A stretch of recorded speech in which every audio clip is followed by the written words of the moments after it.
All right, it is time now for us to take a look at some of our Alaska news for this Tuesday morning. It is December 6th, 2016. First and foremost, schools and the Juneau Police Department were on guard yesterday after a threat of a shooting. 3 students apparently reported that a fourth had threatened to shoot up Thunder Mountain High School. That threat occurred on Saturday, and so on Monday, all of the schools were on a alert situation. The student in question ordered not to set foot on any Juneau School District property. Alaskans celebrated the North Dakota pipeline decision in Anchorage, saying basically that it is a victory for Indigenous peoples everywhere, and a number of folks came out to wave signs and support along with them on Monday. New details emerging from the night that the Palmer teen who went missing and was slain, 16-year-old David Grunwald, apparently went to visit a couple of other friends where they engaged in drinking and smoking marijuana, after which one of the other friends asked the one who's accused of murder to go and get a gun, came back, and the first friend allegedly pistol whipped the boy, and then they took him out into the woods and shot him for smoking the last of the weed. Also, the Fairbanks City Council is considering Christmas bonuses for police employees. A number of other items up for discussion at last night's meeting included actually ratifying the contract in question and the budget for next year. All of that is involved and will be voted on in the next meeting. A well-known Anchorage hot dog vendor has been found dead, apparently from suicide. The 55-year-old was just about to be formally accused of sexual assault for one of his employees. You remember Bo Bergdahl, the fellow who was stationed in Alaska and left his post in Afghanistan, got captured, spent 5 years in captivity, and then was traded for 4 Taliban members? Well, he is now seeking a pardon before Trump takes office, as Donald Trump said that he should have been executed. A renowned Alaska artist by the name of Byron Birdsall died over the weekend at the age of 78. No other details on his death except that his wife confirmed it and that an obituary will be coming out shortly. Several remote Alaska communities along the coast really concerned about oil spills, extra complications, of course, because of weather. Now several agencies have gone out there to put in extra equipment to deal with it, as they're expecting the villagers to be the first responders. 2 men were reported overdue after an ATV trip near Nome. They sent out an Army Guard helicopter, and they found them underneath a tarp. They were rescued out of that situation, taken back for medical evaluation. No details yet as to whether or not either of them were hurt or had simply decided to spend the night out there, although that is not as likely. If you recall, a controversial landfill that's been planned for Palmer has actually been requested several times, and each time it's gone before the assembly down there in the Mat-Su, they've rejected it. It's gone to court, and now the court has sent it back to the borough. The FBI has now offered a $5,000 reward for out information for the 2013 North Pole church fire.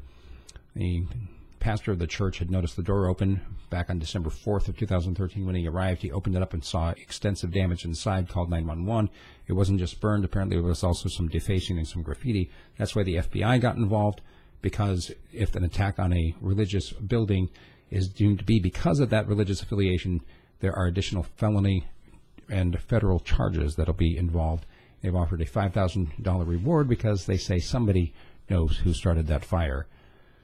Governor Walker in a feud with ExxonMobil as the state is moving to take over the LNG project, this liquefied natural gas project that first seemed to be a good idea for all of the oil companies in the state. The oil companies have been pulling out. Now the state is taking it over. The governor is asking ExxonMobil to speak favorably of the project, even though the company decided to get out of the project because they deemed it to be an unfavorable situation. The members of the public have been invited to speak at additional meetings about People Mover down in Anchorage, the bus system. They're talking about more cutbacks, cutting some routes entirely, and also some more holidays because of the cuts in the budget in Anchorage. And so now they've extended the meetings through the month of December. A number of countries working on a fishing ban throughout Arctic waters as they attempt to, quote, protect the Arctic Ocean. And a magnitude 4.4 earthquake woke up south-central Alaska early yesterday morning, a little bit after 4 a.m.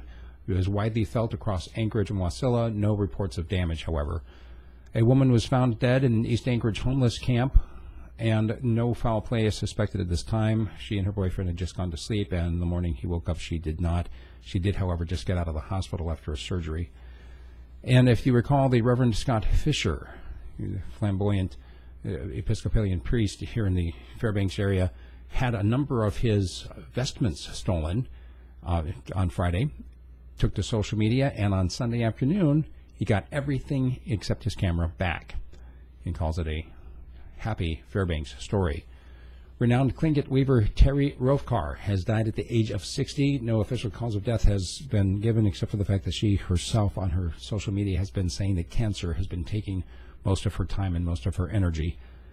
Capital City Fire Rescue down in Juneau asking for information on a valley boat fire. They responded to a fire in a backyard. Somebody's boat was completely engulfed. They don't know if the boat was insured.